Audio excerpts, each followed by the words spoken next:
দীর্ঘ বছর আন্দোলন সংগ্রামে আমরা তাকে কাছে পেয়েছি। বিভাগীয় সহ সাংগঠনিক সম্পাদক বরিশাল বিএনপি সাবেক ভিপি, বারবার কারা নির্যাতিত নেতা, সমস্ত কিন্তু আমরা তাকে সবসময় কাছে পেয়েছি।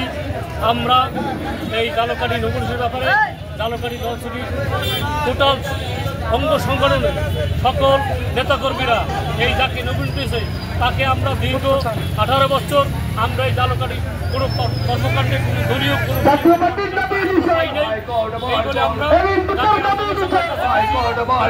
শাহাদাত হোসেন, তারপর দেবামিন খান 18 সাল নমিনেশন পেয়েছে।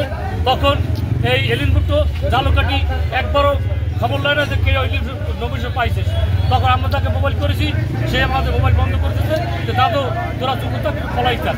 সে কোনো সময় কোনো নেতাকে খবর রাখে নাই। তাই এখন দেশে সুস্থ নির্বাচনের স্বার্থে আমরা যাকে আন্দোলন সংগ্রাম যাকে জালকাঠি সবসময় পেয়েছি সে হলে বিপি মাহবুব টান্ডু ভাই এবং এই শাহাদাত হোসেন, তারপর দেবামিন খান, তিনজনের ভিতরে যাকে নমিনেশন দেবে আমরা জালকাঠি নলছিটি 20টি ইউনিয়নের লোক, জালকাঠি সদস্য নলছিটি পৌরসভা সহ 20টি ইউনিয়নের লোক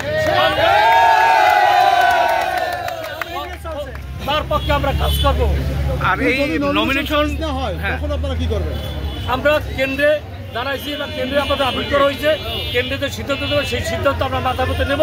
তবে আমরা আশা রাখি যে দুর্দিনে যাকে কাছে বিএনপি পেয়েছে অবশ্যই তাকে সঠিকভাবে মূল্যায়ন করবে। রাজপথে হাসিনা মুক্ত বাংলাদেশ গড়ার রূপকার মাহমুদ নান্নুকে আমরা চাই। এটা আমাদের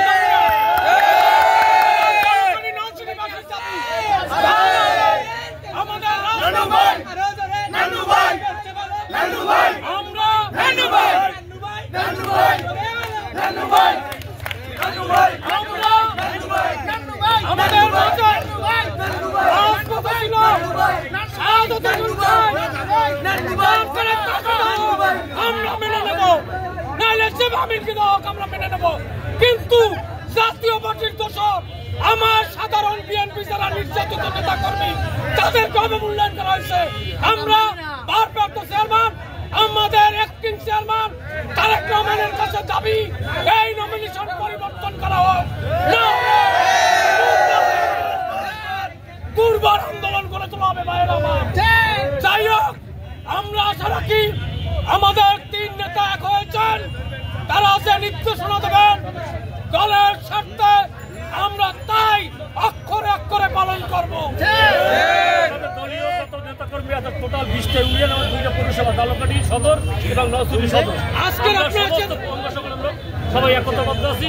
নমিনেশন যাকে দেবে আমরা তার পক্ষে, কিন্তু এই বিরোধী যাকে দেবো আমরা